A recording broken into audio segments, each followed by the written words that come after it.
Study साइनेसेस YouTube channel रे मु आपण समस्त को स्वागत करुछि। आज एक नुआ वीडियो रे जदि आपण यही चैनल को नुआ कर आसी ताहले निश्चित भाव में गोटे शेयर एवं सब्सक्राइब कर रखंतु।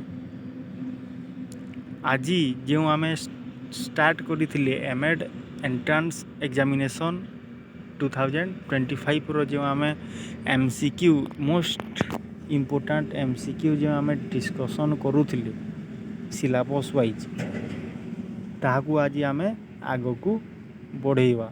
जो आमर थिला सेकेंड यूनिट रो understanding learner and learning process तार आम किछि बिट छाड़ी देथिले सेही बिट गुड़ा करू आज आम किछिटा प्रश्न करिबा जहाँकि फुली एमसीक्यू बेस्ड रे रहिबो। एवं यही जो वीडियो लेक्चरटा केवल एमएड पाई नुह जो आमर एग्जाम एंट्रांस एग्जाम रोची आमर जो अच्छी आपणकर बीएड तापर जो आमर रोची आउ कौन ओस्टेट सीटेट ता सहित ओटीटी सबुथिपाई यही वीडियो लेक्चर गुड़ाक मोस्ट इम्पोर्टाट कहीं एइटिरु ही प्रश्न आपणकर आसीबो एवं यही टाइप रो ही प्रश्न निश्चित भाव में आपन देखा पाइबे। तो आम जो आज बीटा रो जो आम एमसीक्यू डिस्कसन करवा से टॉपिकटा कौन थिला आमर ना थ्योरेटिकल पर्सपेक्टिव्स ऑफ लर्निंग कार स्किनर पियाजेटर भाइगोस्किनकर मुझे ऊपर आपन को टिके कही रखी ये जो आमर फिलोसोफर माने अच्छा साइंटिस्ट माने अच्छा विषय ताहले मु कहबी जे स्किनर क्यों थ्योरीटा देइथिले। स्किनर जो थ्योरी देइथिले ताहा थिला कोन ऑपरेंट कंडीशनिंग थ्योरी।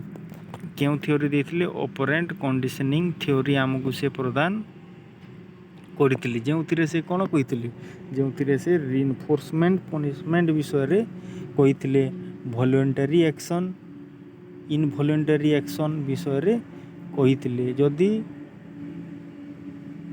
शिशु को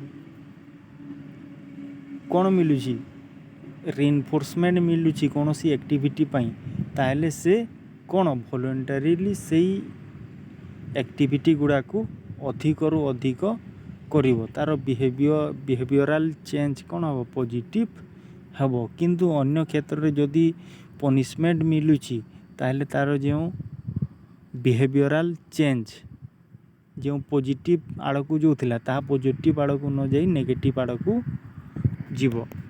तो सेटा से देइथिले एवं से गोटे एक्सपेरिमेंट करथिले जो तांको जो एक्सपेरिमेंट को स्किनर बॉक्स एक्सपेरिमेंट बोली मध्य कहा जाए ता विषय आम थ्योरी पार्ट रे पढ़ी छे। जदि आपण को ताहा क्लियर भाव में बुझीबार अच्छी ताले आपण निश्चित भाव में आम ये चैनल रे पढ़ी वीडियो ताकू जेकी निश्चित भाव में देखंतु एवं निजर कमेंट दियंतु। तापर जदि पियाजेट को देखिबा तो पियाजेट किए थिले ना गोटे स्विस बायोलॉजिस्ट थिले जहाँ को कौन कह जाए राडिकल कंस्ट्रक्टिविज्म किंबा राडिकल कंस्ट्रक्टिव बोली कह जाई थाए जे कि कौन कौन क्यों क्यों कॉन्सेप्ट देइथिले आमको कॉन्सेप्ट देइथिले से कौन से आमको कॉन्सेप्ट देइथिले क्यों क्योंटा हम आम जो पढ़ी स्कीमा एसिमिलेशन एकोमोडेशन इक्विलिब्रियम यही सबू पियाजेट आमको कॉन्सेप्ट गुड़ा देइथिले जे तांकर गोटे थ्योरी मध्य थिला कौन थिला ना ताहा कौन कॉग्निटिव डेवलपमेंट थ्योरी ता विषय भी आम किसी एमसीक्यू नहीं ताहा डिस्कसन करवा। तापर आमर कौन रहिले भाइगोस्की मुख्यतः आपण जानिथिबे कौन सोशियो कल्चरल थ्योरी उपरे तांकर कॉन्सेप्टटा बेस्ड थिला कि तांकर जो देइथिले कॉन्सेप्ट थ्योरीटा से सोशियो कल्चरल डेवलपमेंट उपरे लैंग्वेज उपरे पर्यवेसित थिला जे कि जदि आम देखा कॉन्सेप्ट कौन कौन देइथिले ताहले आम कहबा जे सोशल इंटरेक्शन, लैंग्वेज डेवलपमेंट, तापरे learning through cultural activity, cultural interaction. आउ आमे देखिबा हेले MKO more knowledgeable other, ZPD zone of proximal development, तापरे स्कैफोल्डिंग। ये सब इम्पोर्टेंट कीवर्ड की कॉन्सेप्ट गुड़ा से देइथिले जाहाकू कि आमे MCQ माध्यम रे वर्तमान डिस्कशन करिबा।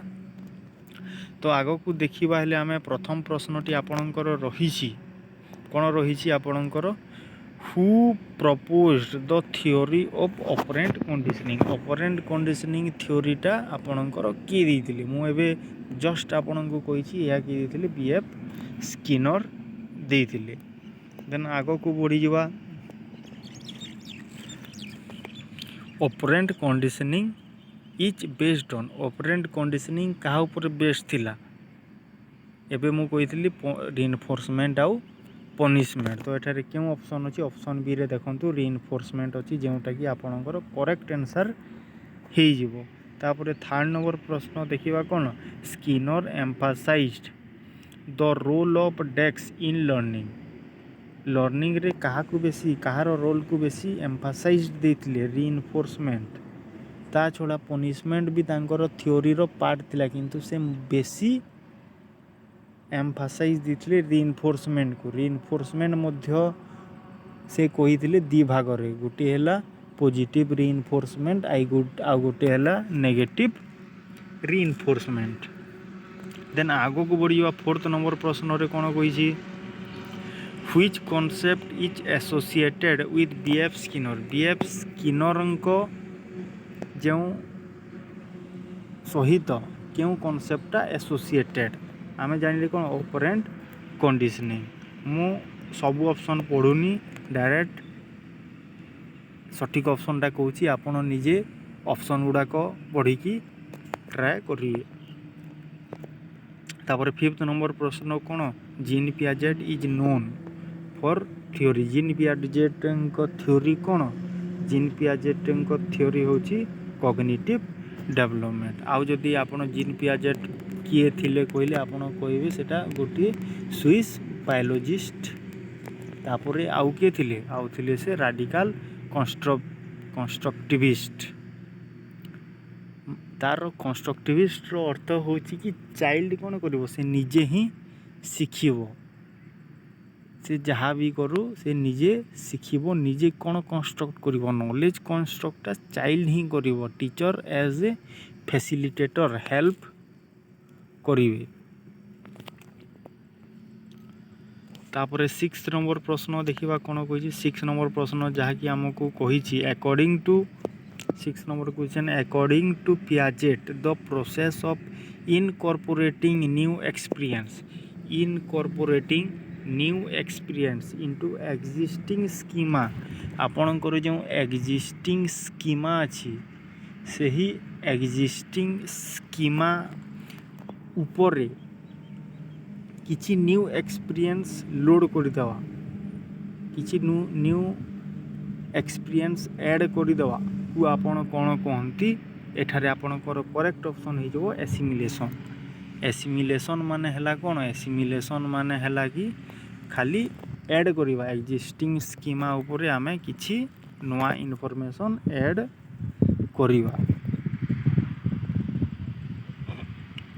तापरे 7th नंबर प्रश्न देखिबा 7th नंबर प्रश्न कोन कहिछि the concrete operational stage is in Piaget theory occurs between. जो हमर कंक्रीट ऑपरेशनल जहा कि हमर पियाजेटंकर हाईएस्ट लेवल ऑफ स्टेज थिला जहा कि केते ईयर रु केते ईयर भितरे लाय करूछि।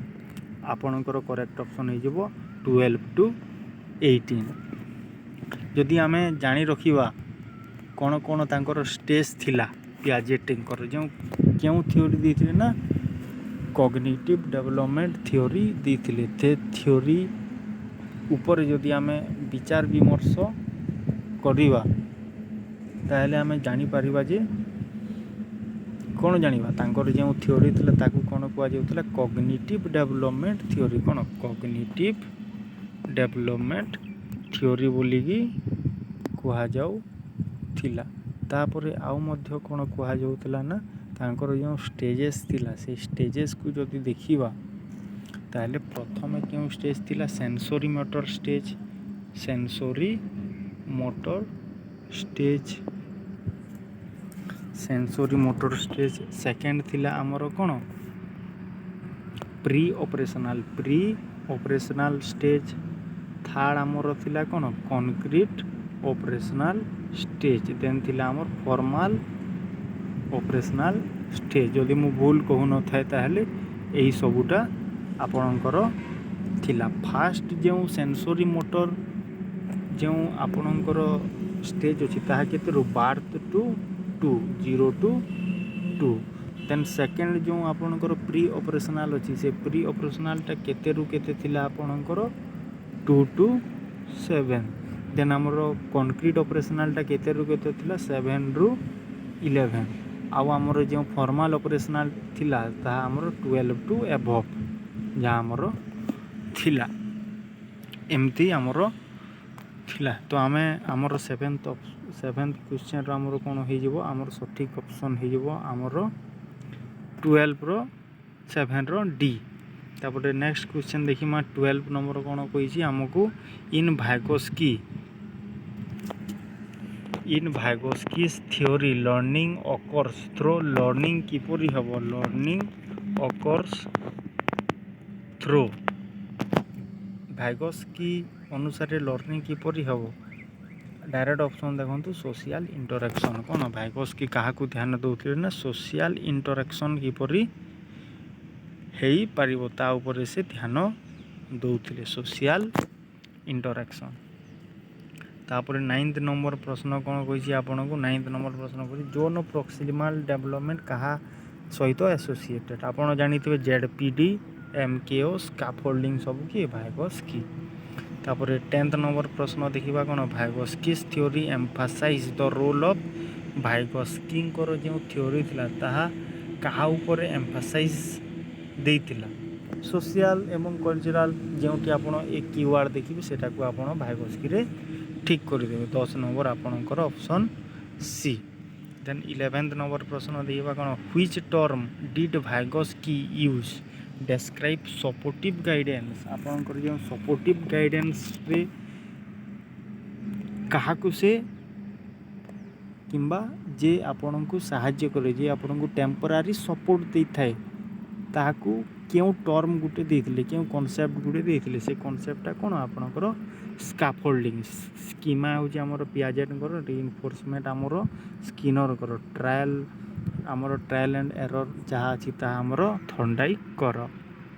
ଦେନ୍ 12 ନମ୍ବର ପ୍ରଶ୍ନ ଦେଖିବା କ'ଣ ଲର୍ଣ୍ଣିଂ ବାଇ ଡୁଇଂ ଥିଓରି ଯେଉଁ ଅଛି ଲର୍ଣ୍ଣିଂ ବାଇ ଡୁଇଂ ଥିଓରି ଅଛି ତାହା କାହା ଉପରେ ବେଶୀ ଷ୍ଟ୍ରେସ୍ ଦିଏ କିମ୍ବା କେଉଁ ଆପ୍ରୋଚ୍ କେଉଁମାନେ ଲର୍ଣ୍ଣିଂ ବାଇ ଡୁଇଂକୁ ବେଶୀ ଷ୍ଟ୍ରେସ୍ ଦିଅନ୍ତି।